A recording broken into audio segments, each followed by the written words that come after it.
তিন শ্রেণীর ব্যক্তির বিরুদ্ধে আল্লাহ বলেন আমি নিজেই কিয়ামতের দিন মামলা দায়ের করব। I will be against them in the day of judgment.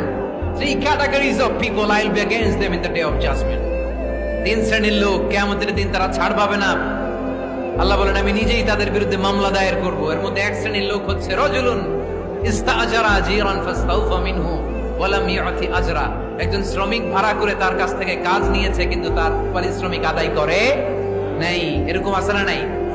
দাপট দেখায় ইউনিভার্সিটির ক্যান্টিন গুলোতে। ইউনিভার্সিটির ক্যান্টিনে যে খায় মাগার বিল দেয় না, এরকম ডাকাইত আছে না নাই? চায়ের দোকানে চা খায় আগে পরে দিমু, বিল দেয় না, আছে না নাই? দোকানে যে পণ্য কিনে বিল দেয় না, পরে দিমু, আছে না নাই? কিয়ামতের দিন আল্লাহ তোরে মাস্তানি ছুটাবে, চিল্লা এখন ঠিক কিনা? আনা খাসমুহুম, আমি নিজেই তাদের বিরুদ্ধে মামলা দায়ের করব। কথাটা কার? এজন্য বিশ্বনবী বললেন খবরদার, মেহনতি মানুষ, খেটে খাওয়া মানুষ, এদের দোয়া কবুল হয়ে যায়। আতুল আজিরা আজরাহু ক্বাবলা আন ইয়াজিফা আরাকুহু। খবরদার, বিশ্বনবী বললেন শ্রমিকের ঘাম শুকিয়ে যাওয়ার আগে তাদের পারিশ্রমিক মিটিয়ে দাও। বিশ্বনবীর বিখ্যাত হাদিস, আতুল আজিরা আজরাহু ক্বাবলা আন ইয়াজিফা আরাকুহু।